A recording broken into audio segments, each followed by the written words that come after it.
नमस्कार दोस्तों, कैसे हैं आप लोग। 9 फरवरी 2023 के डेली न्यूज एनालिसिस और एडिटोरियल एनालिसिस में आपका स्वागत है।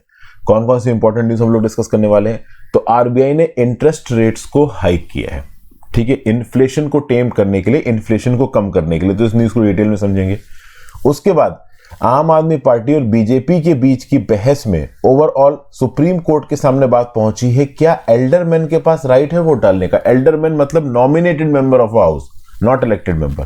आपको पता है ना, स्टेट लेजिस्लेटिव असेंबली हो, लोकसभा हो, राज्यसभा हो, इन जगहों पर इलेक्टेड मेंबर भी होते हैं, नॉमिनेटेड मेंबर भी होते हैं। तो क्या नॉमिनेटेड मेंबर वोट डाल सकते हैं? क्या बोल रही सुप्रीम कोर्ट, देखेंगे। इंडिया में 3 लाख लोग फ्लडिंग के रिस्क से अफेक्टेड हैं, वल्नरेबल हैं, और ये नंबर पूरी दुनिया में क्या है इसके बारे में बात करेंगे। GLOF इनको कैसे अफेक्ट कर सकता है, ग्लेशियर की मेल्टिंग इनको कैसे अफेक्ट कर रही है। और आईटी रूल्स 2009 के अंदर 2022 में 6775 URLs को ब्लॉक किया गया, इसको देखेंगे। फिर एडिटोरियल्स में कोर्ट अपॉइंटेड ड्रामा, इंडिया और नॉर्डिक कंट्रीज का एक union for a green transition, labour unions के रोल के बारे में बात की गई, तमिलनाडु का heightened border challenge, bench and bigotry, supreme court की बात हो रही है, old travel new goal, cricket की बात हो रही है। तो 6 आर्टिकल्स हैं और 6 के 6 आर्टिकल्स में आपके साथ यहाँ पे डिस्कस करने वाला हूँ। एडिटोरियल में यहाँ पे आपको काफी कुछ जानने को मिलेगा। 4 इंपॉर्टेंट टॉपिक्स करंट अफेयर्स के भी आपके साथ डिस्कस कर रहा हूँ। आगे बढ़ने से पहले वीडियो पे लाइक कर बटन दोस्तों, चैनल को अब तक शेयर और सब्सक्राइब नहीं किया कर लीजिए, इंस्टाग्राम पे फॉलो कर लीजिए, टेलीग्राम ग्रुप ज्वाइन कर लीजिए। इंस्टाग्राम पे आपसे जुड़ने की कोशिश करता हूँ, टेलीग्राम ग्रुप पे आपको लेक्चर की नोटिफिकेशन और PDF दोनों मिल जाएगी।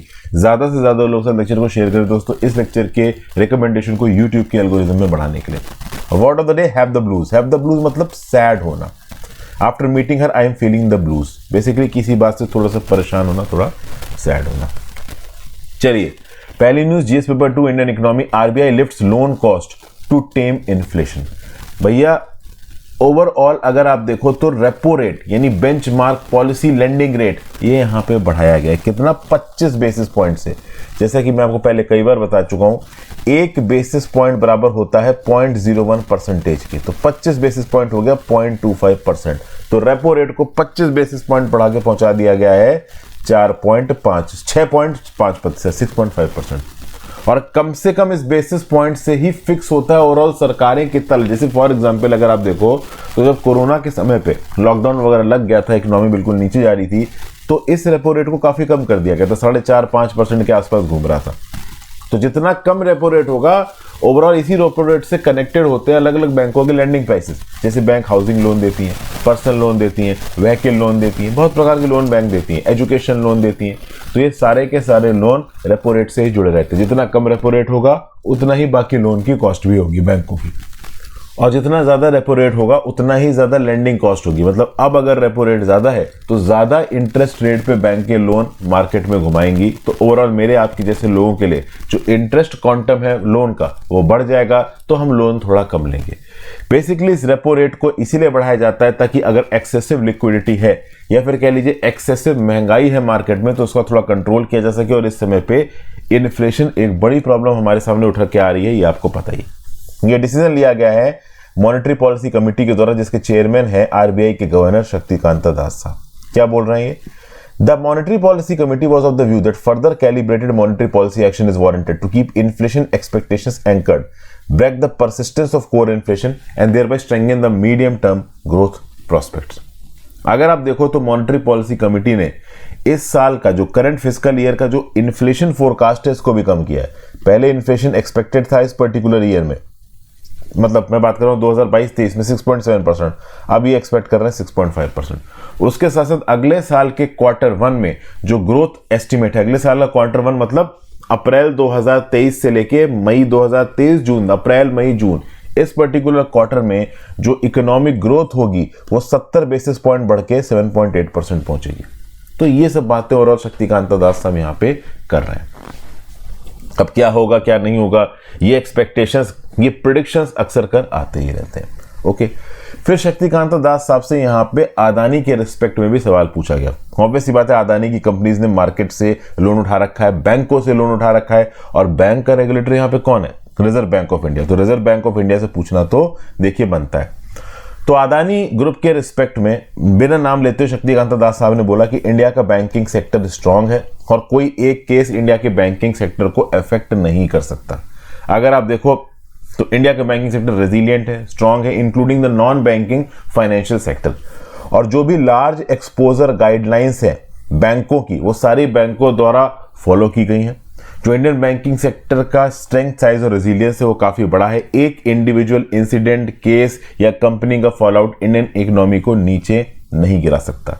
फिर ओवरऑल शक्तिकांत दास साहब ने यह भी बोला है कि जब बैंकें उधार देती हैं किसी पर्टिकुलर इंडिविजुअल को या किसी पर्टिकुलर ग्रुप को, तो उस कंपनी का मार्केट कैपिटलाइजेशन नहीं देखा जाता है, यह देखा जाता है कि उस कंपनी की बेसिक फंडामेंटल्स, इकोनॉमिक फंडामेंटल्स कितने स्ट्रांग है, उसकी स्ट्रेंथ कितनी है। अब यहां पे बात कर लेते हैं लार्ज एक्सपोजर फ्रेमवर्क। ये क्या फ्रेमवर्क है आरबीआई का? बैंकों को इसके अंदर क्या करना पड़ता है, मैं वैसे पहले आपको बता चुका हूं। कोई भी एक पर्टिकुलर बैंक एक लिमिट से ज्यादा अपने एसेट्स को किसी एक पर्टिकुलर इंडिविजुअल एंटिटी या ग्रुप के प्रति कंसंट्रेट नहीं करेगी। जैसे अदानी ग्रुप है, अब अदानी ग्रुप के अंदर बतेरी कंपनीज आती हैं, तो किसी भी एक पर्टिकुलर बैंक के ऊपर लिमिट लगाई गई है कि आप अपने ओवरऑल जो भी लेंडिंग आप कर रहे हो पैसों का, उसका एक प्रोपोर्शन ही, एक मैक्सिमम परसेंटेज ही दे सकते हो किसी एक पर्टिकुलर कंपनी को या किसी पर्टिकुलर ग्रुप ऑफ कंपनीज को जो कि एक अम्ब्रेला के अंदर आती है। ये लिमिट्स आरबीआई द्वारा लगाई गई थी मार्च 1989 में, और इन प्रूडेंशियल एक्सपोजर नॉर्म्स के हिसाब से एक बैंक अपने ओवरऑल एसेट्स, मतलब जो भी उन्होंने लोन पे पैसा घुमा रखा है, उसका मैक्सिमम 15% ही दे सकते हैं एक सिंगल बोरोवर को, और मैक्सिमम 40% ही दे सकते हैं एक बोरोवर ग्रुप को। तो अदानी की किसी एक पर्टिकुलर कंपनी को अगर कोई बैंक चाहे भी तो अपने ओवरऑल लोन क्वांटम का जो भी उसने मार्केट में घुमा रखा है सिर्फ 15% दे सकता है, और अगर अदानी के अंदर ग्रुप की सारी कंपनीज को देख लो तो मैक्सिमम 40% दे सकता है, उससे ज्यादा नहीं दे सकते। ठीक है ना? तो ये है भैया आपके large exposure framework. Large exposure framework के अंदर बैंकों के ऊपर लिमिटेशन लगाए गए हैं लोन के अवेलमेंट के रिस्पेक्ट में, लोन को देने के रिस्पेक्ट में। फिर भाई दिल्ली में एक बहस सी चल रही है, एक लीगल बैटल सा यहां पे चलता हुआ नजर आ रहा है। जीएस पेपर 2 कॉन्स्टिट्यूशन, जुडिशरी और इलेक्शन में न्यूज आपकी काम की है। बहस क्या है?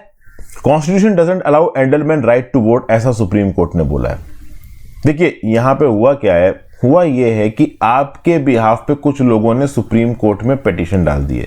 इनफैक्ट आपकी जो मेयोरल कैंडिडेट है, मेयर के इलेक्शन होने हैं दिल्ली के अंदर, म्युनिसिपल कॉर्पोरेशन ऑफ दिल्ली के अंदर, और जो एक कैंडिडेट है आपकी शैली ओबराय, ये 27 जनवरी को सुप्रीम कोर्ट पहुंची और उन्होंने बोला कि सर दिल्ली की जो म्युनिसिपल कॉर्पोरेशन है वहां पे सही समय पे मेयर, डेप्यूटी मेयर और स्टैंडिंग कमेटी के मेंबर्स के इलेक्शन नहीं हो रहे। इन इलेक्शंस को सही समय पे कंडक्ट करना जरूरी है। आप समझिए, आपको एमसीडी इलेक्शंस 4 दिसंबर 2022 को हुए थे, और इन एमसीडी इलेक्शंस के रिजल्ट की अगर आप बात करो तो 7 दिसंबर 2022 को रिजल्ट आ गए थे। आम आदमी पार्टी ने 250 वार्ड हाउस में 134 सीटें जीती, बीजेपी ने 104 सीटें जीती। तो म्युनिसिपल कॉर्पोरेशन ऑफ दिल्ली के इलेक्शन कौन जीत गया? आम आदमी पार्टी। ठीक है भाई, तो आम आदमी पार्टी इज द विनर। अब म्युनिसिपल कॉर्पोरेशन ऑफ दिल्ली के इलेक्शन के बाद इलेक्शन होंगे किसके किसके? मेयर के, डेप्यूटी मेयर के। ठीक है भाई, फिर members of the standing committee के। तो भैया section 76 of the Delhi municipal corporation act of 1975, इसके अंदर लिखा हुआ है कि मेयर और मेयर की एब्सेंस में deputy mayor municipal corporation of Delhi के सारी प्रोसीडिंग्स को, सारी मीटिंग को प्रिसाइड करेगा। लेकिन वो तो तब प्रिसाइड करेगा ना जब वो चुना जाएगा, और चुनने का प्रोसेस यहां पे डिले हो रहा है, 3 बार यहां पे डिले किया जा चुका है। तो इस बात को लेके आम आदमी पार्टी के बहुत से मेंबर्स पहुंच गए सुप्रीम कोर्ट के पास। ठीक है, सीनियर आम आदमी पार्टी के लीडर मनीष सिसोदिया साहब, वो ये चाहते हैं कि सुप्रीम कोर्ट यहां पे इंटरवेंशन करे और मेयरल इलेक्शंस में इम्पार्शियल कंडक्ट यहां पे करवाए। फिर ओवरऑल आपकी ही जो कैंडिडेट है शैली ओबराय, इनके बिहाफ पे सीनियर एडवोकेट एम सिंघवी साहब ने बोला कि अगर आप संविधान का आर्टिकल 243U देखो, 243U में साफ साफ लिखा है कि कॉन्स्टिट्यूशन मैंडेट करता है कि इलेक्शंस एक म्युनिसिपैलिटी के सही समय पे कंडक्ट होने चाहिए, उसमें अननेसेसरी डिले नहीं होना चाहिए। अब वैसे तो 3 बार इलेक्शंस को यहां पे स्टॉल किया गया है, उसके साथ साथ एक और इशू यहां पे उठ के आ रहा है। एक और इशू ये है कि भाई जो नॉमिनेटेड मेंबर्स हैं, जो एल्डरमैन हैं, वो भी मेयर और डेप्यूटी मेयर के इलेक्शन में वोटिंग डालेंगे, ऐसा कुछ यहां पे बोला गया। किसके द्वारा? प्रो टेम प्रिसाइडिंग ऑफिसर के द्वारा। क्या होता है, म्युनिसिपल कॉर्पोरेशन ऑफ दिल्ली में भी प्रो टेम प्रिसाइडिंग ऑफिसर है। जब रेगुलर मेयर और डेप्यूटी मेयर इलेक्ट हो जाएंगे, प्रो टेम प्रिसाइडिंग ऑफिसर का काम खत्म हो जाएगा। अभी प्रो टेम प्रिसाइडिंग ऑफिसर बोल रहे हैं कि नॉमिनेटेड मेंबर्स भी वोट डालेंगे। आम आदमी पार्टी बोल रही है कि this is in violation of article 243 R clause 2 sub clause 4, और ये बात बिल्कुल सही भी है। सुप्रीम कोर्ट ने भी इस बात को रिइटरेट किया है। सुप्रीम कोर्ट ने बोला है कि इलेक्टेड मेंबर्स और नॉमिनेटेड मेंबर्स के बीच में बड़ा फर्क है।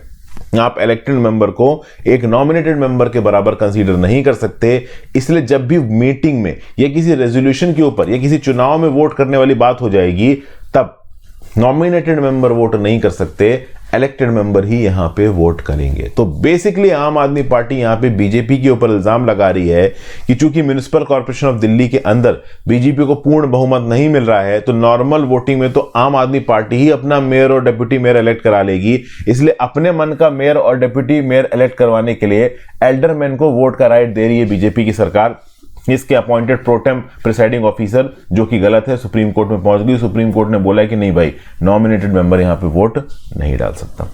म्युनिसिपल कॉर्पोरेशन ऑफ दिल्ली की बात की जाए तो पूरी दिल्ली को गवर्न करता है, one of the largest municipal bodies है वर्ल्ड में, सिविक सर्विसेज प्रोवाइड करती है 11 मिलियन लोगों को, लगभग 1 करोड़ 10 लाख लोगों को। अगर इसके अंदर के एरिया की बात करो तो 1397.3 स्क्वायर किलोमीटर का इलाका इस particular municipal corporation of Delhi के अंदर आता है। इसको बनाया था 7 अप्रैल 1958 को एक्ट ऑफ पार्लियामेंट के द्वारा। इससे पहले होती थी दिल्ली म्युनिसिपल कमेटी, फिर आ गई एमसीडी। एमसीडी को 13 जनवरी 2012 में 3 हिस्सों में बांट दिया गया था, north Delhi municipal corporation, south Delhi municipal corporation और ईस्ट दिल्ली म्युनिसिपल कॉर्पोरेशन। हालांकि अभी रिसेंटली ही इन तीनों म्युनिसिपल कॉर्पोरेशन को मिला के फिर से म्युनिसिपल कॉर्पोरेशन ऑफ दिल्ली बना दिया गया है। ये काम कब किया गया प्रिसाइजली, किस मंथ में किया गया, किस साल के, ये नीचे मुझे कमेंट बॉक्स में लिख के बताओ। अगली न्यूज पे आ जाते हैं, GS paper 3 climate change, 3 million people in India at risk of flooding lakes study. तो भैया इंडिया के अंदर लगभग 30 लाख लोग हैं जो कि ग्लेशियर लेक से आने वाले पानी से होने वाली बाढ़ में नुकसान पहुंच सकता है इनको। इनफैक्ट अगर आप देखो तो पूरी दुनिया में इंडिया एक ऐसी कंट्री है जहां पे सबसे ज्यादा लोग एक्सपोज्ड हैं to the risk of flooding. ये भाई अगर आप स्टडी देखो तो स्टडी को पब्लिश किया गया है जर्नल नेचर कम्युनिकेशन में, और इस पर्टिकुलर जर्नल ने एस्टिमेट किया कि पूरी दुनिया में 15 मिलियन से ज्यादा, 1.5 करोड़ से ज्यादा ऐसे लोग हैं जो कि ग्लेशियर लेक से निकलने वाली पानी की बाढ़ में नुकसान पहुंचा सकते हैं अपने अपने आप को। और यहां पे जो इवेंट की बात की जा रही है, नेचुरल इवेंट, वो है glacier lake outburst flood. Glacier mountainous इलाकों में ग्लेशियर्स में जो लेक्स बनती हैं, अगर वो लेक एकदम से फट जाए, कोई ब्रीच हो जाए और उनके अंदर stored millions of gallons of water बहता हुआ डाउनस्ट्रीम इलाकों में जाए, तो रास्ते में जो कुछ भी आएगा उसको तबाह करता हुआ जाएगा। इनफैक्ट अगर रिसर्चर्स की इस पर्टिकुलर रिपोर्ट की फाइंडिंग्स को ध्यान से हम देखें तो पता चलेगा कि जो ग्लोबली एक्सपोज्ड पॉल्यूशन है, इसकी हाफ से ज्यादा तो 4 कंट्रीज में आप कह लो प्रेजेंट है, इंडिया, पाकिस्तान, पेरू और चाइना। इनफैक्ट इंडिया में 3 मिलियन लोग रिस्क को एक्सपोज्ड हैं और पाकिस्तान में 2 मिलियन लोग रिस्क को एक्सपोज्ड है। तो आप कह लो 5 मिलियन से ज्यादा लोग तो अकेले इंडिया पाकिस्तान में रिस्क को एक्सपोज्ड है। ओवरऑल 15 मिलियन है, तो 30% से ज्यादा, इनफैक्ट 33% से ज्यादा, 1/3 से ज्यादा जो वल्नरेबिलिटी है that is concentrated in India and Pakistan. वहीं पर आइसलैंड की बात करो जो कि बिल्कुल बर्फीले इलाके में पाया जाता है, वहां पे केवल 260 लोग हैं जो कि इस पर्टिकुलर रिस्क को एक्सपोज्ड है। तो कहीं ना कहीं ह्यूमन मैनेजमेंट और एंथ्रोपोजेनिक फैक्टर्स यहाँ पे बहुत मैटर करते हैं। और जैसे जैसे क्लाइमेट गर्म होगा, ये ग्लेशियर्स रिट्रीट करेंगे मतलब ऊपर से नीचे की तरफ आएंगे। जो मेल्ट वाटर है वो जमा हो के ग्लेशियर लेक बना लेगा, और वो ग्लेशियर लेक, जैसे फॉर एग्जांपल ये पहाड़, अब ये ग्लेशियर्स है, इन ग्लेशियर्स के बीच में कहीं भी पिघलने की वजह से एक लेक बन गई। अब मान लो किसी वजह से ये ग्लेशियर हट जाता है, क्लाइमेट चेंज की वजह से इस पर्टिकुलर लेक को डाउनस्ट्रीम निकलने का, बहने का मौका मिल जाता है, तो ये नीचे जाके तबाही ही मचाएगी। अगर ग्लेशियर लेक आउटबर्स्ट फ्लड आते हैं, हाईली डिस्ट्रक्टिव होते हैं, property, infrastructure, agricultural land, life, सबको नुकसान पहुंचाते हैं, बिल्कुल तबाही मचा देते हैं अनहिंडर्ड। ठीक है भाई। जो फ्लैश फ्लड्स होते हैं जीएलएफ में, अब जैसे फॉर एग्जांपल उत्तराखंड के चमोली डिस्ट्रिक्ट में फरवरी 2021 में फ्लैश फ्लड्स आए थे, 80 लोगों की मौत हो गई, कई लोग गायब हो गए। और पहाड़ी इलाकों में देखिए, पानी ऐसा नहीं है कि बहुत ही ज्यादा समुद्र जितना है, लेकिन बात यह है कि पहाड़ी इलाकों में जगह कितनी होती है। पहाड़ी वैलीज छोटी सी होती हैं, और उस छोटी सी वैली को फ्लड करने के लिए, भरने के लिए, तबाह करने के लिए ऑप्टिमम अमाउंट ऑफ पानी होता है इन ग्लेशियर लेक्स में। अगर आप ग्लेशियर लेक्स का नंबर देखो तो 1990 के बाद से ग्लेशियर लेक्स बहुत तेजी से बढ़ी हैं ड्यू टू क्लाइमेट चेंज, और आगे आने वाले समय में ग्लेशियर लेक आउटबर्स्ट फ्लड का जो क्वांटम है वो भी बहुत तेजी से बढ़ेगा, ऐसा कुछ यहां बताया जा रहा है। ठीक है भाई। रिसर्च टीम ने यहां पे देखा है कि दुनिया भर में 1089 ग्लेशियर लेक बेसिन्स है, और ओवरऑल अगर आप देखो तो 50 किलोमीटर के इलाकों में इनमें कौन कौन से लोग रह रहे हैं, वही 15 मिलियन लोग जो यहाँ पे क्वांटम दिया गया है नंबर्स का, तो उसी की बेसिस पे यहाँ पे चीजें बताई जा रही हैं। तो इस रिजल्ट में यही पता चला है कि दुनिया भर के ग्लेशियर्स के 50 किलोमीटर की रेंज में 15 मिलियन लोग रह रहे हैं। हाउ माउंटेन एशिया में अगर आप बात करो तो तिब्बतन प्लेट्यू के आसपास किर्गिस्तान से लेके चाइना तक जो GLOF का डेंजर है, ग्लेशियर लेक आउटबर्स्ट फ्लड का जो डेंजर है, उससे 9.3 million people potentially at risk हैं।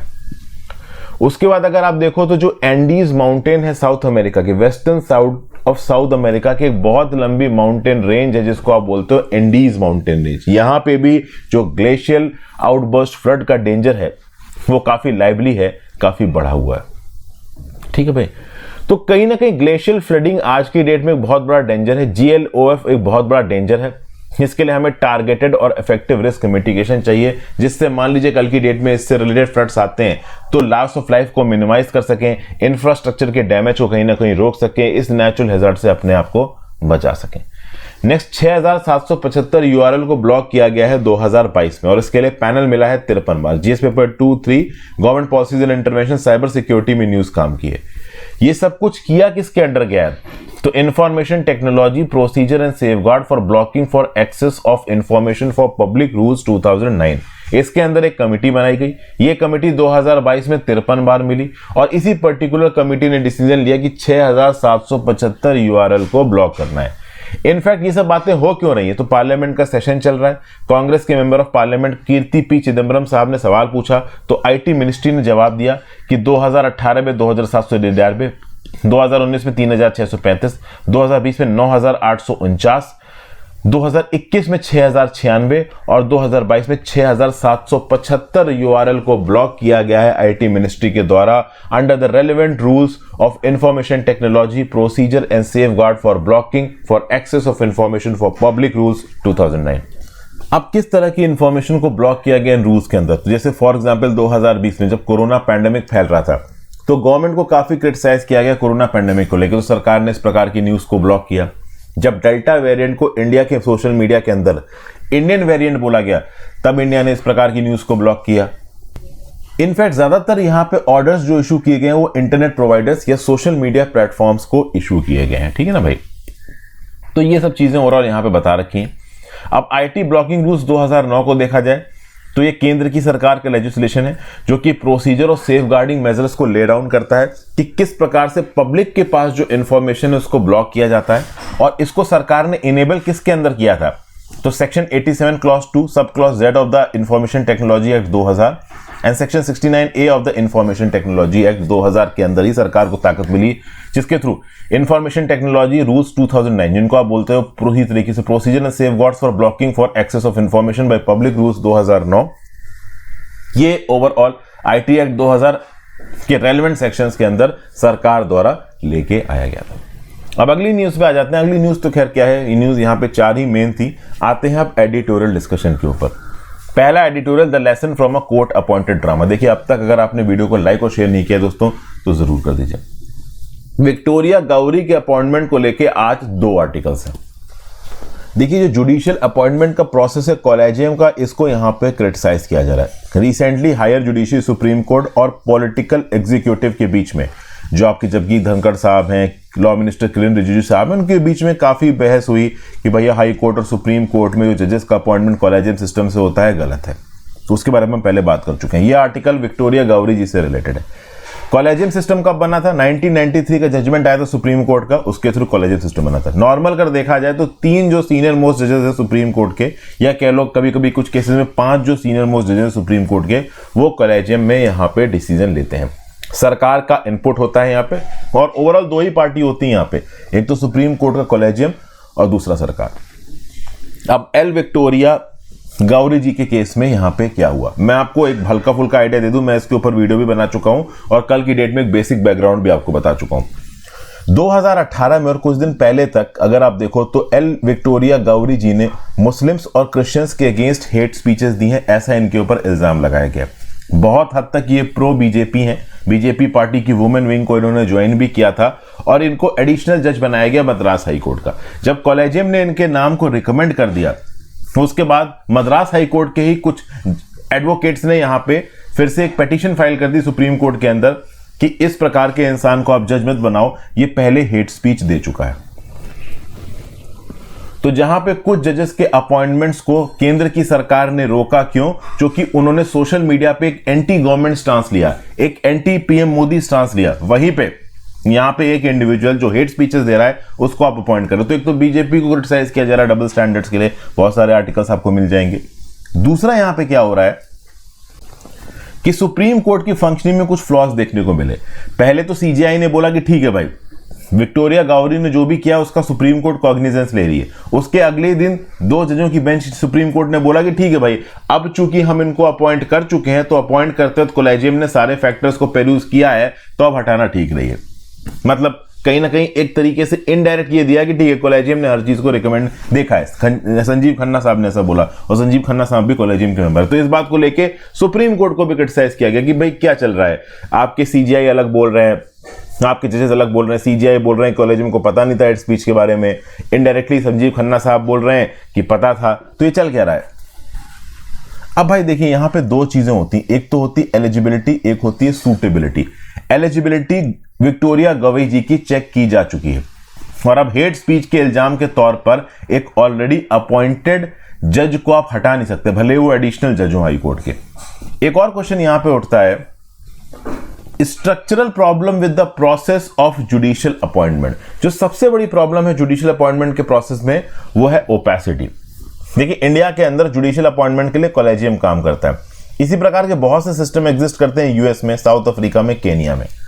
अब नो डाउट वहां के जुडिशियल सिस्टम के अपॉइंटमेंट का तरीका अलग हो सकता है, बट वहां पे एक चीज कॉमन है, यूएस, साउथ अफ्रीका, केनिया, इस प्रकार की कंट्रीज में जो भी जुडिशियल अपॉइंटमेंट का प्रोसेस है वो ओपन है। ओपन होने का मतलब क्या हो गया? ओपन होने का मतलब ये हो गया कि जब भी जुडिशियल अपॉइंटमेंट का प्रोसेस चल रहा होता है, किस जज के रिस्पेक्ट में चल रहा होता है ये पब्लिक को पता होता है। सुप्रीम कोर्ट के कॉलेजियम में क्या हुआ कि सुप्रीम कोर्ट के कॉलेजियम ने विक्टोरिया गवई जी के नाम को पेरूज किया, सरकार की तरफ से अप्रूवल मिला और बाद में पब्लिक में नाम रिवीज किया गया कि हाँ भाई, इनको हमने जज अपॉइंट कर दिया। लेकिन ये ओपैक प्रोसेस है। अगर जुडिशियल अपॉइंटमेंट का प्रोसेस यहां पे ओपन होता तो लोगों को भी पता होता कि विक्टोरिया गौरी जी को हो सकता है यहां पे जज अपॉइंट किया जा सकता है, तो पहले ये हेट स्पीच वाला मुद्दा लाइट में आ जाता और फिर उस मुद्दे को ध्यान में रखते हुए यहां पे अपॉइंटमेंट किया जाता। तो सबसे बड़ी चीज है यहां पे ट्रांसपेरेंसी। ओपेसिटी में पता ही नहीं चल पा रहा है आम आदमी को, पब्लिक को, स्टेक होल्डर्स को कि किस पर्टिकुलर कैंडिडेट के नाम को लेकर बातें चल रही हैं। पता केवल 2 प्लेयर्स को है, एक कॉलेजियम को, दूसरा सरकार को। तो ये जो behind close door selection process चल रहा है जिसमें केवल 2 पार्टी इन्वॉल्व है, कॉलेजियम और सरकार में भी इंटेलिजेंस ब्यूरो का रोल है, इसकी ट्रांसपेरेंसी कॉस्ट है। ट्रांसपेरेंसी कॉस्ट मतलब कि यहां पे आप देखो तो सरकार ओवरऑल सोशल मीडिया पोस्ट के लिए कुछ मतलब एडवोकेट्स के अपॉइंटमेंट के रिस्पेक्ट में बोलती है कि भाई ये ठीक नहीं है अपॉइंट होने के लिए, क्रिटिकल व्यू ले रहे हैं सरकार का, और दूसरे समय पे एक इंडिविजुअल जिसने हेट स्पीच दी उसको यहां पे अपॉइंट किया जाता है, तो सरकार को क्रिटिसाइज किया जा रहा है। अब सबसे बेस्ट यहां पे तरीका ये होता, सरकार की भी अकाउंटेबिलिटी बनी रहती, कॉलेजियम की भी अकाउंटेबिलिटी और ट्रांसपेरेंसी बनी रहती, अगर लोगों को नाम पता हो। कितना मुश्किल है भाई, जिस भी जज के नाम की अपॉइंटमेंट की आप बात कर रहे हो, बस नाम को पब्लिक कर दो कि हाँ भाई ये नाम है, इसको लेके कॉलेजियम और सुप्रीम कोर्ट बहस कर रहे हैं। मतलब कॉलेजियम और सरकार बहस क्या कर रही है, आपस में एक दूसरे के साथ कोऑर्डिनेट कर रहे हैं। कॉलेजियम नाम रिकमेंड करेगा, सरकार यहां पे अप्रूवल देगी। अगर सरकार को कोई प्रॉब्लम है तो सरकार अपना प्रोटेस्ट सबमिट करेगी। कम से कम नाम लोगों तक पहुंचेगा तो पहले ये हेट स्पीच वाला मुद्दा पब्लिक में आ जाता तो सरकार सोच समझ के, कॉलेजियम सोच समझ के डिसीजन लेता। फिर शायद इस पर्टिकुलर इशू से एक और मुद्दा यहां पे उठ के आ रहा है कि ओवरऑल गवर्नमेंट इस समय पे बहुत जबरदस्त पुशबैक कर रही है कॉलेजियम सिस्टम के अगेंस्ट। देखिए, कॉलेजियम सिस्टम में फ्लॉ तो है। कॉलेजियम सिस्टम नाम को रिकमेंड करेगा, सरकार को उसको अपॉइंट करना, बहुत सारे केसेस में सरकार अपॉइंट नहीं करती है, एक प्रकार का पॉकेट वीटो एक्सरसाइज करती है। मतलब कॉलेजियम ने जो भी नाम रिकमेंड किए हैं, सरकार ने उनको अपॉइंट ही नहीं किया एज अ जज। अब सही बात तो यह कि सारी सरकारें ऐसा चाहेंगी कि उनके जो प्रो जज हैं वो पावर में आए, क्योंकि सुप्रीम कोर्ट और हाई कोर्ट के जज एक ऐसी पोस्ट है जो सच में सरकार की ताकत को कम कर सकते हैं। लेकिन अब कुछ और इश्यूज हैं। देखिए, जब भी ओवरऑल जज का अपॉइंटमेंट किया जाता है कॉलेजियम के द्वारा, तो कॉलेजियम एक एडमिनिस्ट्रेटिव बॉडी की तरह काम करता है। जितने भी एडमिनिस्ट्रेटिव डिसीजंस होते हैं they are open to judicial review, और जुडिशियल रिव्यू कौन करेगा? वो भी जज करेंगे। तो मान लो कॉलेजियम में 3 सीनियर मोस्ट जजेस या फिर कह लीजिए 5 सीनियर मोस्ट जज यहाँ पे डिसीजन ले रहे हैं जजेस के अपॉइंटमेंट का, और डिसीजन में कुछ गड़बड़ हो जाती है तो वो डिसीजन एक एडमिनिस्ट्रेटिव डिसीजन है। अब उस गड़बड़ के अगेंस्ट अपील फाइल होगी, तो वो अपील भी कहाँ आएगी? सुप्रीम कोर्ट के पास ही आएगी, और सुप्रीम कोर्ट के जज ही उसे देखेंगे। अब कॉलेजियम में जिस जजों ने अपॉइंटमेंट किया वो तो ऑब्वियस ही बात नहीं देखेंगे, और कॉलेजियम में सीनियर मोस्ट जज है, तो सीनियर मोस्ट जज के नीचे जो जूनियर जज है ना, वो जूनियर जज रिव्यू करेंगे एडमिनिस्ट्रेटिव डिसीजन ऑफ सीनियर जज को, जो कि यहाँ पे थोड़ा अप्रोप्रिएट सा नहीं लग रहा। तो बेसिकली यहाँ पे डिसीजन लेने वाली अथॉरिटी भी वही है और उसको रिव्यू करने वाली अथॉरिटी भी वही है। यहां पे बेटर ये होता है कि एक कमीशन होता जो अपॉइंटमेंट करता, और अगर कमीशन के अपॉइंटमेंट में कुछ गड़बड़ है तो उसका रिव्यू कोर्ट के पास आ सकता था, बट यहां पे कुछ और ही होता नजर आ रहा है। इसीलिए सरकार ने नेशनल जुडिशियल अपॉइंटमेंट कमीशन बनाया था कि एनजेएसी यहां पे अपॉइंटमेंट करेगा, और उसके अगेंस्ट अगर रिव्यू जाना है तो वो सुप्रीम कोर्ट के पास जा सकता है। साउथ अफ्रीका की बात करो तो साउथ अफ्रीका के अंदर एक जुडिशियल अपॉइंटमेंट कमीशन बनाया गया है, और जुडिशियल अपॉइंटमेंट कमीशन जो भी डिसीजन लगेगा उसके अगेंस्ट जुडिशियल रिव्यू हो सकता है। समझ गए भाई? और कोर्ट्स ने कमीशन को बोला है कि जो भी आपके डेलिब्रेशन हो रहे हैं जजेस के अपॉइंटमेंट को लेके उसे आपको पब्लिक करना है। अब ये नहीं यहां पे कहा जा रहा है कि साउथ अफ्रीका का जो अपॉइंटमेंट प्रोसेस है वो बहुत परफेक्ट है, बट कम से कम उसके अंदर एक ट्रांसपेरेंसी है। तो सबसे पहले तो इंडिया के अंदर ये ट्रांसपेरेंसी वाला एलिमेंट लाना बहुत ज्यादा जरूरी है, क्योंकि जो अपॉइंटमेंट बॉडी है कॉलेजियम, ठीक है ना, फिर सुप्रीम कोर्ट के जो बेंचेस बनाए जाते हैं उसको बनाता है सीजेआई का office, chief justice of India का ऑफिस, और सीजेआई खुद कॉलेजियम का मेंबर है। और दूसरी बात, कॉलेजियम में जो डिसीजन लिए गए अगर वो डिसीजंस गलत हैं या उनके ऊपर डाउट किया जा रहा है तो जुडिशियल रिव्यू वो भी सुप्रीम कोर्ट के पास जाएगा। तो तीनों ही केसेस में सुप्रीम कोर्ट ही इन्वॉल्व है, तो सुप्रीम कोर्ट ही डिसीजन ले रहा है, उसके अगेंस्ट रिव्यू भी सुप्रीम कोर्ट ही सुन रहा है, तो ये थोड़ा अप्रोप्रिएट से नहीं बन रहा। जैसे आरटीआई के अंदर आप आरटीआई रिक्वेस्ट फाइल करते हो तो ओवरऑल जो भी आपको जजमेंट आया, अगर आप उस इंफॉर्मेशन से खुश नहीं है तो आप फर्स्ट एपलेट अथॉरिटी के पास जा सकते हो, सेकंड एपलेट अथॉरिटी के पास जा सकते हो। अब ये अथॉरिटियां एक ही होंगी तो मतलब क्या है? ठीक है ना, अथॉरिटीज अलग होनी चाहिए, क्योंकि अगर पहली अथॉरिटी ने गलत डिसीजन दिया तो दूसरी अथॉरिटी सही डिसीजन दे सकती है। दोनों अथॉरिटी एक ही हैं तो दूसरी बार में आपको सही जवाब मिलेगा, इसके क्या चांसेस है? तो इसी बात को लेके यहाँ पे कॉलेजियम सिस्टम को फिर से क्वेश्चन किया जा रहा है। और एल विक्टोरिया गौरी की एलिजिबिलिटी और सूटेबिलिटी की बात की जाए तो भाई एलिजिबल तो वो है जो कि कॉलेजियम उनको एक बार अपॉइंट कर चुका है, सूटेबिलिटी है कि नहीं है उसको अब हेट स्पीच के रिस्पेक्ट में चेक करने की बात की जा रही है। बट कैसे चेक किया जाएगा? एक बार सुप्रीम कोर्ट के कॉलेजियम ने नाम रिकमेंड कर दिया और मान लो विक्टोरिया गौरी थोड़ी प्रो सरकार भी है, तो प्रो सरकार होना एक डिस्क्वालिफिकेशन का साइन नहीं हो सकता, प्रीमाइस नहीं हो सकता। तो बेटर ये रहता कि इनके अपॉइंटमेंट के प्रोसेस के समय पे ही अगर इनका नाम बाहर आ जाता तो लोग एक इन्फॉर्म डिसीजन ले पाते, लोग कम से कम अपनी राय दे पाते, और लोगों की राय किसी भी प्रकार के जुडिशियल या फिर सरकारी डिसीजन में एक मेजर रोल प्ले करती है। तो ये कुछ चीजें यहां पे हमने देखी विक्टोरिया गौरी वाले केस में। विक्टोरिया गौरी से रिलेटेड देखिए आज दोस्तों एक और आर्टिकल है, ये वाला, bench and bigotry. Basically mister Victoria Gauri ji के लिए बोला जा रहा है कि पहले ये माइनॉरिटीज के अगेंस्ट एक प्रेजुडाइज दिखा चुकी हैं, तो एक ऐसा इंडिविजुअल जो कि माइनॉरिटीज के अगेंस्ट प्रेजुडाइज दिखाता है, इसके नाम को अगर जजशिप के लिए प्रपोज किया जा रहा तो वो बिल्कुल भी सही नहीं है। जज एक ऐसा इंडिविजुअल बनना चाहिए जो कि बिल्कुल न्यूट्रल हो अपने स्टांस में, जो इंडिविजुअल पहले ही धर्म के नाम पे ओवरऑल कुछ अपने व्यू पॉइंट्स प्रेजुडाइज बायस दिखा चुका है, उसके नाम को यहाँ पे रिकमेंड करना ठीक नहीं है। फिर बताया जा रहा है कि सरकार अपने फेवरेट लोगों को सुप्रीम कोर्ट और हाई कोर्ट की बेंच में पहुंचाना चाहती है। फिर बोला जा रहा है कि बहुत से ऐसे जजों के नाम है जिसको कॉलेजियम ने एक से ज्यादा बार रिटरेट किया है, पर उसके बावजूद भी सरकार ने उसका अपॉइंटमेंट नहीं किया। लेकिन विक्टोरिया गौरी के अगेंस्ट जब पिटीशन फाइल हुई सुप्रीम कोर्ट में इनके अपॉइंटमेंट एज एडिशनल जज ऑफ हाई कोर्ट, और वो पिटीशन जब चल रही थी सुप्रीम कोर्ट में हियर की जा रही थी, उसी समय पर अर्जेंट बेसिस पे विक्टोरिया गौरी को सोयरन कर लिया गया एज एन एडिशनल जज ऑफ द हाई कोर्ट। तो इससे पता चलता है कि कितनी स्पीड में यहाँ पे विक्टोरिया गौरी का अपॉइंटमेंट हुआ है और कितनी स्पीड में इनको शपथ दिलाई गई। इतनी स्पीड में अगर न्यूट्रल तरीके से सरकार आगे बढ़ती तो आज की डेट में हाई कोर्ट सुप्रीम कोर्ट में कोई वैकेंसी ही नहीं होती। तो ये सारी बातें यहाँ पे कही जा रही हैं। अगले आर्टिकल की बात करते हैं, चलिए बॉर्डर गवास्कर ट्रॉफी वाला आर्टिकल है, इसको पहले डिस्कस कर लेते हैं। तो ऑस्ट्रेलिया के अंदर बॉर्डर गवास्कर ट्रॉफी होने वाली है, सॉरी इंडिया के अंदर होने वाली है, नागपुर में पहला टेस्ट मैच है। अब जब टेस्ट राइवलरी की बात करो तो नंबर 1 पे आता है एशेस। एशेस मतलब इंग्लैंड वर्सेस ऑस्ट्रेलिया। अब और क्रिकेटिंग पार्लेंस में देखो तो इंडिया पाकिस्तान की जो मैचेस होते हैं उनको भी बहुत हाइप के साथ देखा जाता है, लेकिन इंडिया ऑस्ट्रेलिया के मैचेस भी बहुत जबरदस्त होते हैं। 2001 के कोलकाता ईडन गार्डन्स में वीवीएस लक्ष्मण, राहुल द्रविड़, हरभजन सिंह ने कमाल किया था। तो बेसिकली जो 4 टेस्ट की सीरीज है बॉर्डर गवास्कर ट्रॉफी की, ये अपने आप में ग्रिड को टेस्ट करेगी। अब इसमें कुछ इश्यूज भी हो गए। उस्मान ख्वाजा का जो वीज़ा है वो थोड़ा डिलेड बेसिस पे प्रोसेस किया गया इंडिया के अंदर, मोस्ट प्रॉब्ली उनके पाकिस्तानी रूट्स के चलते। इसको ब्यूरोक्रेटिक रेड टेप बोला जा रहा है, जो भी है। पैट कमिंस और उनके मैन को ट्रेनिंग कराई जा रही है अलूर ग्राउंड पे, जो कि बेंगलुरु के आउटस्कर्ट्स में है। Most probably dominant spin pitches होंगी ऐसा बताया जा रहा है। जो टेस्ट मैच होगा वो नागपुर, दिल्ली, धर्मशाला और अहमदाबाद के अंदर होगा। और सबसे खास बात यह है कि इस टेस्ट सीरीज के आउटपुट के बेसिस पे पता चलेगा कि आईसीसी टेस्ट चैंपियनशिप के फाइनल में कौन कंपीट करने वाला है। आईसीसी टेस्ट चैंपियनशिप का फाइनल लंदन के ओवल ग्राउंड में होगा 7 जून से लेकर 11 जून के बीच में। सबसे ऊपर इस पर्टिकुलर कंपटीशन के लिए है ऑस्ट्रेलिया 75.56 पॉइंट्स पे, इंडिया 58.93 पे, श्रीलंका 53.33 पे, साउथ अफ्रीका 48.72 पे। अगर ओवरऑल अगर आप देखो तो एक ड्रॉ करा लेता है ऑस्ट्रेलिया, या फिर कह लो यहां पे 3 बार इंडिया से हार भी जाता है, मतलब एक बार ड्रॉ कराता है और 3 बार हारता है, मतलब 3-0 से भी अगर इंडिया इस पर्टिकुलर टेस्ट सीरीज को जीत जाती है तो ऑस्ट्रेलिया फाइनल में पहुंच जाएगा आईसीसी टेस्ट चैंपियनशिप के।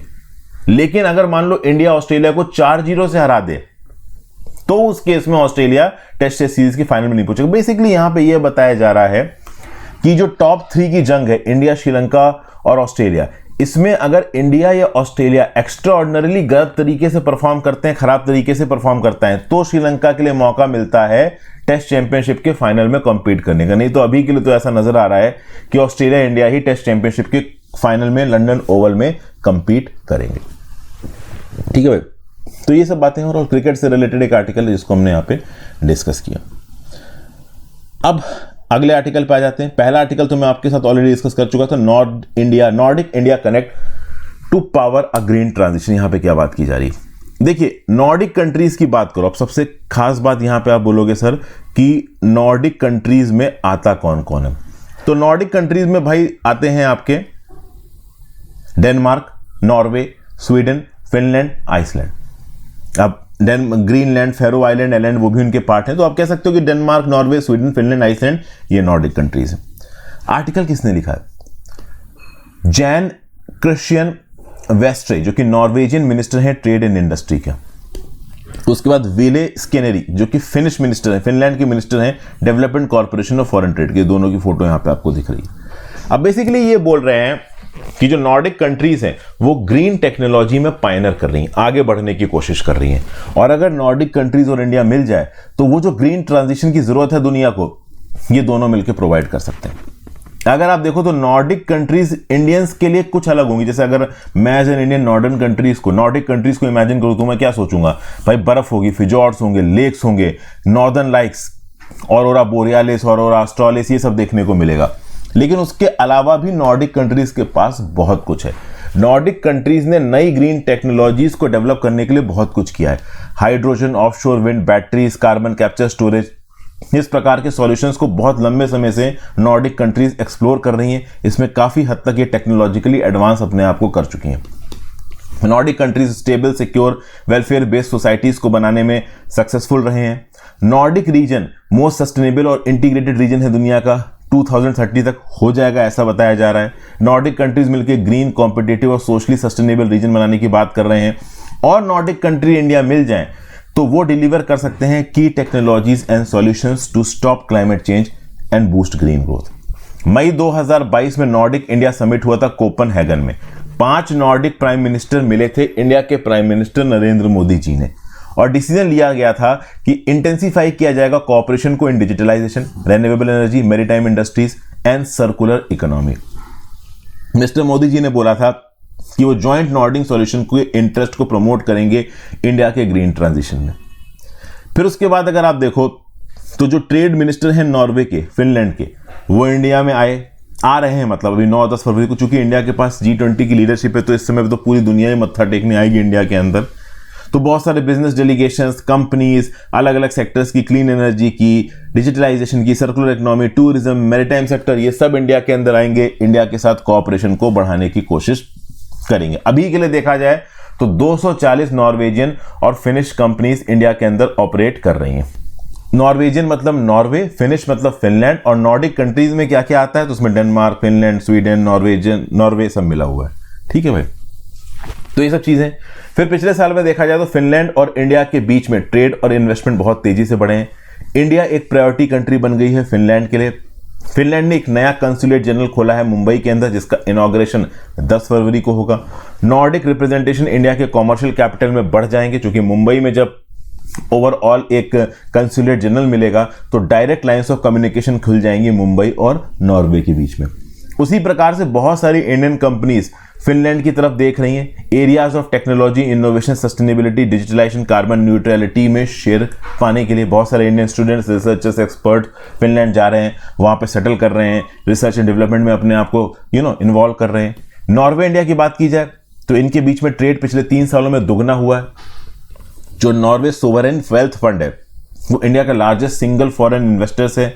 $17.6 बिलियन नॉर्वेजियन सोवरेन फंड ने इंडिया के अंदर इन्वेस्ट किए हैं।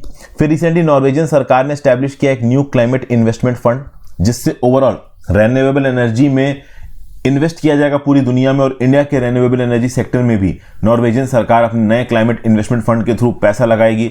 1500 करोड़ रुपए ऑलरेडी इस क्लाइमेट इन्वेस्टमेंट फंड ने इंडिया के अंदर इन्वेस्ट कर दिए हैं। नॉर्वे और Finland overall free trade agreement भी साइन करना चाहते हैं इंडिया के साथ। इस कंटेक्स्ट में देखो तो फिनलैंड ऑलरेडी यूरोपियन यूनियन का मेंबर है, तो यूरोपियन यूनियन अगर एक फ्री ट्रेड एग्रीमेंट साइन करता है इंडिया के साथ तो ऑटोमेटिकली फिनलैंड का फ्री ट्रेड एग्रीमेंट इंडिया के साथ साइन हो जाएगा। तो बेसिकली फ्री ट्रेड और इन्वेस्टमेंट एग्रीमेंट ना केवल नॉर्वे, फिनलैंड ये सब ज्वाइन करना चाहते हैं इंडिया के साथ। इंडिया का मार्केट ही इतना बड़ा है कि जो भी प्रोडक्ट्स इंडिया के अंदर बेचेंगे वो बड़े आराम से इंडिया के मार्केट में बिक जाएगा, अगर वो थोड़ा सा भी अफोर्डेबल है तो भाई ट्रेड रिलेशंस में कॉम्प्लीमेंटेरिटी की बात की जा रही है। Tourism, education, IT, energy, maritime और फाइनेंशियल सर्विस सेक्टर में एक दूसरे के साथ इंगेज करने की बात की जा रही है। इंडिया का ग्रीन एनर्जी ट्रांजिशन में ये नॉर्डिक कंट्रीज अपना कंट्रीब्यूशन किस प्रकार से दे सकती हैं, इसकी बात की जा रही है। फिर बात करते हैं the role of labour unions in emerging sector. K R. Shyam Sundar साहब का आर्टिकल है, professor XLRI Xavier school of management Jamshedpur के। ये क्या बोल रहे हैं, पिछले कुछ महीनों में देखा गया है कि बहुत सारी कंपनी में ले ऑफ किए जा रहे हैं, बड़ी तादाद में लोगों को नौकरियों से निकाला जा रहा है। ये सिर्फ इंडियन कंपनीज जैसे कि बैजू, ओला, अनअकैडमी, वेदांतु, चार्ज भी, व्हाइट हेड जूनियर में नहीं हो रहा है, ये फॉरेन कंपनीज में भी हो रहा है। अमेजन, गूगल, माइक्रोसॉफ्ट, इस प्रकार की company, Alphabet, Meta, Twitter, Apple, हर जगह से एम्प्लॉयज को एक बड़े स्केल पे निकाला जा रहा है। वजह क्या दी जा रही है, तो अमेजन द्वारा वजह दी गई अनसर्टेन इकोनॉमी और रैपिड हायर्स। तो पिछले कई महीनों सालों में जो बहुत तेजी से लोगों को हायर किया गया, पता चला कि बाद में इतने लोगों की जरूरत नहीं थी, तो अब बड़े स्केल पे यहाँ पे निकाला भी जा रहा है। लेकिन जब भी आप किसी को नौकरी से निकालते हो तो आप ऑब्वियसली बात है जो भी उसका डेली एम्प्लॉयमेंट है, जो भी उसका डेली मर्रा का खर्चा है, उसको कॉम्प्रोमाइज कर रहे हो तो आपको क्रिटिसाइज तो किया ही जाएगा। अब जब ले ऑफ किए जा रहे हैं तो इन एम्प्लॉयज के बेनिफिट के रिस्पेक्ट में कुछ बात की जाएगी। तो यहां पे ट्रेड यूनियंस की बात आ गई, यूनियनाइजेशन अपेंड। जैसे कि अगर आप बैंक में नौकरी करते हो तो वहां पे आपका खुद का यूनियन होगा, ठीक है ना। तो अभी क्या हुआ कि जो अमेजन के वर्कर्स थे, स्टेटन आइलैंड में जो वेयर हाउस था, उन्होंने अपना एक यूनियन बनाया, ठीक है, अमेजन लेबर यूनियन। और इसकी लीडरशिप थी किसके हाथ में, क्रिस स्मॉल्स के हाथ में। क्रिस स्मॉल्स एक ऐसा एम्प्लॉय था जिसको अमेजन कंपनी से ही फायर किया गया था। अब जब अमेजन के एम्प्लॉयज ने अपना यूनियन बना दिया तो अमेजन कंपनी ने ऑब्जेक्शन फाइल किया नेशनल लेबर रिलेशन बोर्ड के सामने। नेशनल लेबर रिलेशन बोर्ड एक ऐसी फेडरल बॉडी है जो कि प्राइवेट सेक्टर एम्प्लॉयज के राइट को प्रोटेक्ट करती है। अमेजन इसके सामने पहुंच गया और बोला कि नहीं भाई, इस प्रकार का लेबर यूनियन बनाना अमेजन के अंदर अलाउड नहीं है। उसी प्रकार से अमेजन का जो वेयर हाउस है अल्बानी में, वहां के एम्प्लॉयज ने भी सोचा यूनियन बनाने को, बट ज्यादातर एम्प्लॉयज ने वोट डाल के बोल दिया कि भाई हम यूनियन वगैरह नहीं बनाना चाहते, क्योंकि कुछ जगहों पे एम्प्लॉयज को ऐसा लगता है कि अमेजन बहुत बड़ा जायंट है, इसके अगेंस्ट यूनियन बनाने का कोई ज्यादा फायदा होगा नहीं। इंडिया के अंदर अगर देखो तो अमेजन फूड, अमेजन अकेडमी जैसी कुछ कंपनीज बनाई गई, बट ओवरऑल इनको बाद में बंद होना पड़ा। तो जिन भी लोगों की हायरिंग हुई थी इन पर्टिकुलर कंपनीज में, उनको बाद में निकाला भी गया। इंडिया के अंदर एक national information technology employees summit है, सेनेट है, nascent information technology employees senate. ये बेसिकली जो बॉडी है वो वेलफेयर, राइट्स, जस्टिस और एम्पावरमेंट देती है इंफॉर्मेशन टेक्नोलॉजी प्रोफेशनल्स का, बीपीओ प्रोफेशनल्स का, बिजनेस प्रोसेस आउटसोर्सिंग प्रोफेशनल्स का, केपीओ प्रोफेशनल्स का, नॉलेज प्रोसेस आउटसोर्सिंग प्रोफेशनल्स का। तो बेसिकली ये जो nascent information technology employee senate है, जो कि आईटी, बीपीओ और केपीओ सेक्टर को रिप्रेजेंट करता है, उसने ये बोला है कि इंडिया के अंदर अमेजन ने लेबर लॉस को वायलेट किया और इसकी शिकायत की है यूनियन लेबर मिनिस्टर से, और ये बोला है कि यूनियन लेबर मिनिस्ट्री को इंटरवीन करना चाहिए, अमेजन को अकाउंटेबल करना चाहिए। इनफैक्ट अगर आप देखो तो डेप्यूटी चीफ लेबर कमिश्नर जो है बेंगलुरु ने, उसने एक नोटिस भी सर्व किया अमेजन कंपनी को। लेकिन देखिए, आप भी इस बात को जानते हैं, मैं भी जानता हूं, सब जानते हैं कि अमेजन जैसी बड़ी कंपनीज खुद भारत सरकार चाहती है कि वो इंडिया में आके ऑपरेट करे, और ये बड़ी कंपनीज इंडिया, चाइना जैसी कंट्रीज में इसलिए ऑपरेट करती हैं क्योंकि यहां पे लेबर लॉस इजी हैं।